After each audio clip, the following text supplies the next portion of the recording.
mumaze ebbanga mwefude bamulekwa. And you heard what Namayanja was telling you, the schools were built in Uganda. Those masomero ago were supposed to be day schools in the sub-county for the secondary schools and in the parish for the primary schools, where the children can cycle or walk, study and go back.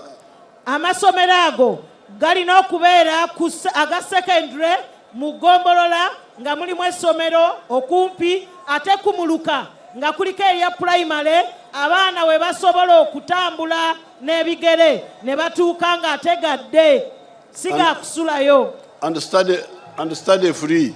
Nga ate basomera bwereere. But the head teachers have been insisting on collecting charges. Naye abakulembeze b'amasomero balemeddeko nga basaba abantu ssente. And some of the PTA. N'obumu ku bukiiko bw'abazadde. Now, you know, NRM, we are both fighters but also peacemakers. In the center, I will also do everything possible to touch into the health centers. Download the app on App Store or Google Play Store now. Vision Digital Experience, the future of media.